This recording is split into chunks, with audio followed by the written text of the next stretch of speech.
ये संसार परिवर्तनशील है।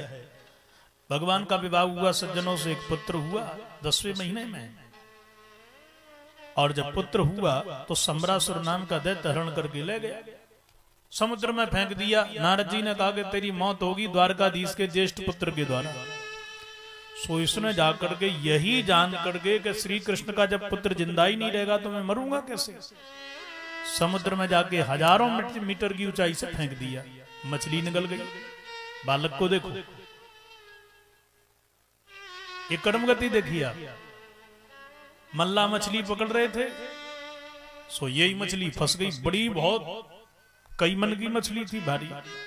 तो मल्लाओं ने विचार किया कि यह बड़ी मछली है तो अपने राजा सम्रासुर को ही हम जाकर के प्रदान कर देते हैं। देखो मृत्यु उसी जगह पहुंच गई। पहुंच गई कि नहीं पहुंच गई? तुलसी जसी भवितव्यता तेसी मिलय सहाय, आपुन आवे ताहि पही ताहि तहां ले जाए। ये मृत्यु आपको उसी जगह लेकर के पहुंचेगी जहां हमको मरना है। जिस समय मरना है आप उसी समय उसी जगह पहुंच जाओगे,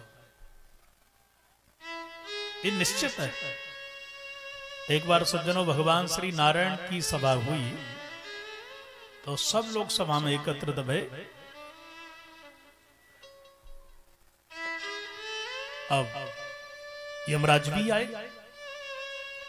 तो यमराज जी ने देखा कि ये कबूतर बैठा, उसको देख करके वो हंसने लगे, और यमराज की हंसी देख करके कबूतर की हालत खराब हो गई, वो घबराने लगा। श्री नारायण भगवान सबके बाद में आए तो गरुड़ जी ने, सबकी सवारियां थी, गरुड़ जी ने नारायण भगवान को उतारा, देखा कि कबूतर घबरा रहा है। तो पक्षियों के राजा हैं गरुड़ जी महाराज। कबूतर से कहा कि भाई क्यों घबरा रहे हो, क्या बात है? बोले सरकार कुछ नहीं, मैं नहीं जानता, लेकिन मैं देख रहा था कि अभी यमराज जी निकले हैं।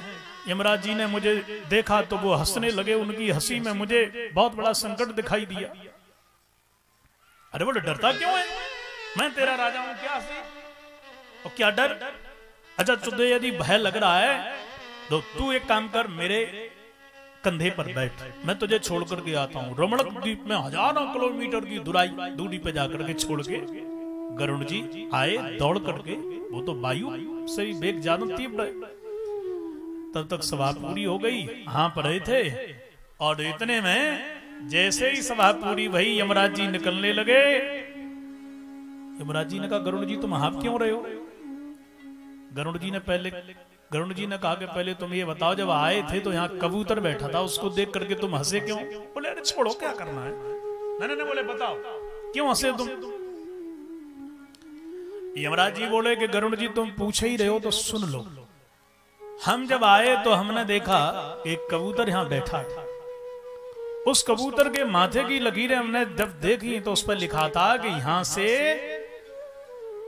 थोड़ी देर के बाद में, एक घड़ी के बाद में इस कबूतर की मृत्यु हजारों किलोमीटर की दूरी पर होगी। तो मैं हंसने लगा कि विधि का भी विधान बड़ा उल्टा है। ये हजारों किलोमीटर की दूरी पर तो पहुंच नहीं सकता, किसी कीमत पे नहीं जा सकता। रमणक द्वीप में एक पीपल का वृक्ष है, वहां में एक छिद्र है, बाकी अंदर सांप बैठा है। सांप के मुख में उसकी मृत्यु लिखी थी। अब वो यदि किसी भी वेग से उड़े तो बरसों लग जाएंगी तब वो स्थान पे पहुंचेगा। तो मैंने सोचा कि विधि ब्रह्मा भी क्या लिख देते हैं, ये कभी सत्य हो सकता है क्या? इसलिए मैं हंसा। अच्छा तुम बताओ हाँ क्यों रहे हो, बोलो। गरुड़ जी बोले हे भगवान, ये मैंने क्या कर दिया? मैं पक्षियों का राजा, मालिक। अरे जिस कबूतर को मैं जीवन दान देने के लिए हजारों किलोमीटर दूर छोड़ करके आया हूं, वो तो काल के गाल में जाकर के बिठा करके आ गया, मैं तो वहीं छोड़ करके आ रहा हूं। यमराज जी बोले वाह, विधि का विधान सत्य होता है, उसकी राम नाम सत्य हो गई। गरुड़ जी ने देखा तो वहां पंख पड़े थे, कुछ नहीं रहा। इसका मतलब यही है, तुलसी जसी भवितव्यता तैसी मिले सहाय, आपुन आवे ताहि पहि ताहि तहां ले जाए। देखो काल सम्रासुर का उसी के घर में पहुंच गया, मछली को काटा, मायावती रसोई बनाती, बालक जिंदा निकल पड़ा। लालन पालन करते करते कई वर्ष में जब निकल गई तो प्रद्युम्न जी ने कहा कि देवी तुमने मेरा लालन पालन कियो है, तुम मेरी माँ हो। देव की जन्म देने वाली नहीं तो जसोदा पालन करने वाली भी तो माँ ही होती है, पर दृष्टि से जब मैं तुमको देखता हूं तो मुझे ऐसे निहारती हो जैसे कोई प्रेम का अपने प्रेमी को, पत्नी अपने पति को। तुम्हारी दृष्टि में भेद क्यों है? तो ये हाथ जोड़ करके बोली, आप मुझे नहीं पहचाने? भवान नारायण सुतः संवरेण हृतो गृहात् अहं तेऽधिकृता पत्नी रति कामो भवान प्रभु। अब मुझे नहीं पहचाने? हाथ जोड़ करके रति मायावती बोली, महाराज आप मेरे पति कामदेव थे, मैं आपकी धर्म पत्नी रति थी। सर नयन उघारा जब शिव की सर नयन उघारा, चित बत काम भयउ जरि छारा, चित बत काम भयउ जरि छारा, जब सेवती सर नयन उघारा, जब सेवती जब सेवती सर जब सेवती सर नयन उघारा। हाथ जोड़ करके मायावती बोली, महाराज मैं रति।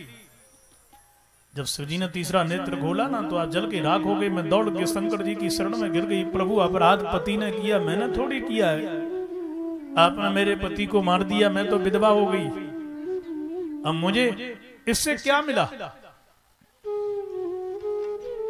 शंकर जी ने मेरे से कहा था चिंता न करो, द्वारकाधीश जब पधारेंगे ना, ज्येष्ठ पुत्र उनके प्रद्युम्न तुम्हारे पति ही अवतार लेकर के आएंगे। उसी दिन से मैं रति मायावती बनके इस सम्रासुर के यहाँ रसोई बनाती हूँ। आप मेरे पुत्र नहीं हो, पति हो। मायावी विद्या का अध्ययन करके सम्रासुर का वध कर दिया, और सम्रासुर का वध करके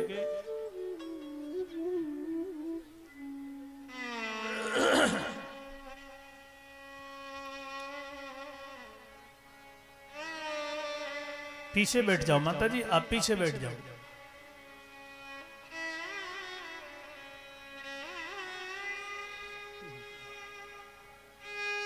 कोई कमेटी वाले भी नहीं है।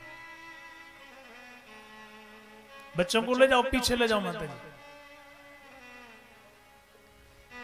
बोलो राधे राधे राधे राधे।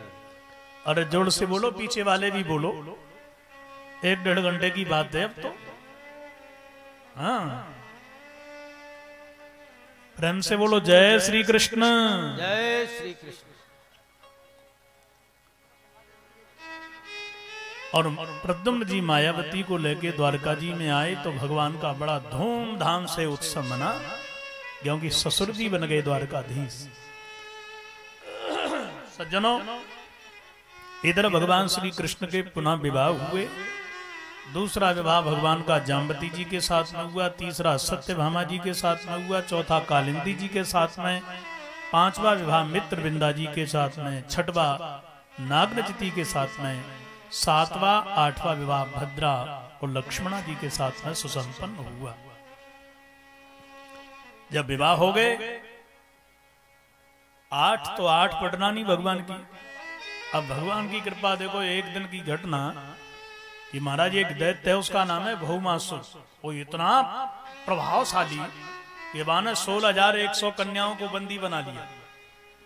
अदिति मैया के कुंडल भी चुरा करके ले गए। अंत में जाकर के जब इसने यह अपराध किया तो भगवान के यहाँ ये खबर पहुंची, तो ठाकुर जी ने सत्यभामा जी को साथ में लिया, इसका वध कर दिया। आज इस 16,100 जो कन्या इसके यहाँ बंद थी, इन सबको मुक्त करा दिया। भगवान ने देखा ये कहाँ जाएंगी आप, सबसे कहा कि तुम क्या चाहती हो? बोले हम तुम्हारे साथ में ब्याह चाहती हैं प्रभु, क्योंकि हम शुद्ध हैं, पवित्र हैं, पर इसके यहाँ बंदी बन करके हम रही हैं। अब कोई भी राजकुमार हमारे साथ में ब्याह तो करेगा नहीं। भगवान बोले चिंता न करो, कोई पवित्र है, शुद्ध है, अच्छा है, पर समाज के ठेकेदारों ने उसका बहिष्कार कर दिया है। ऐसे लोगों को उठा करके मैं गले लगा लेता हूं। 16,100 विवाह भगवान के अब हो गए, पूरे विवाह हो गए 16,108। भगवान की दिव्य छटा। और महाराज यहां पर रुक्मणी जी से हास्य परिहास करते हुए भगवान अपने परिवार का जो विस्तार है, एक रानी से एक बेटी, 10-10 बेटा भय, तो 16,108 तो बेटी भई, और 1,61,080 भगवान के बेटा भय। आगे चकल के 56 करोड़ बन गए। इतनी विशाल संख्या। 2 विवाह प्रद्युम्न अनिरुद्ध जी के हुए।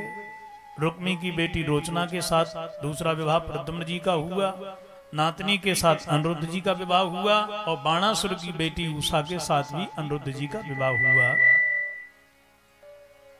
इस युद्ध में सज्जनों शंकर भगवान और श्री कृष्ण माने माहेश्वर और वैष्णव जुर्म में युद्ध हुआ, और अंतिम समय वैष्णव जो जीत गया, श्री कृष्ण प्रभु की विजय भई।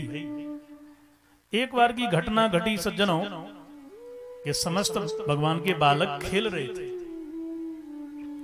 खेल खेल में हुआ कि बालकों को प्यास लगी, सो कुआं में जाकर के पानी देखा, और उस कुएं में पानी तो नहीं था, अंधा कुआं था जिसमें पानी नहीं होता है। उसमें एक गिरगिट पड़ा हुआ था। सब बालकों ने मिलकर के विचार किया कि गिरगिट को निकालें, पर वो गिरगिट निकले नहीं, बहुत बड़ा क्रिकलास। भगवान श्री द्वारकाधीश को बुलाया, और जैसे ही गिरगिट के लिए भगवान ने छुआ, तो वो दिव्य रूप धारण करके मानवीय रूप में आकर के जाने लगा। भगवान द्वारकाधीश बोले रुको, कहां जा रहे हो भैया? हवे गिरगिट थे पर दिव्य स्वरूप में आ गए तुम, इसका मतलब पूर्व जन्म में कोई और थे। ये व्यक्ति हाथ जोड़ करके बोला, भगवान कहने तुम हो कौन? कस्तम महाभाग वरेण्य रूपो देवोत्तमम तुम गणयामि नूनम। आप कौन थे पूर्व जन्म में, ये विस्तार से बताओ। ये व्यक्ति हाथ जोड़ करके बोला, महाराज दानियों की लिस्ट जब आपने सुनी होगी तो पहले नंबर पर मेरा नाम ही आपके कानों में पड़ा होगा। अच्छा क्या नाम है तुम्हारा? बोले नृगो नाम नरेंद्रो हम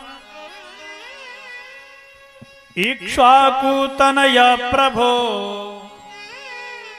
दानि स्वाख्याय मानेषु यदि ते कर्णमस्पृशम्। महाराज मेरा नाम है राजा नृग, इक्ष्वाकु वंशी राजा हूं। इतनी मैंने महाराज गौओं का दान किया। अरे दानियों की लिस्ट जो सुनी होगी आपने, तो मेरा नंबर तो पहले नंबर पे चढ़ा होगा नाम। अच्छा क्या दान किया? बोले गोदान। कितने गोदान किए?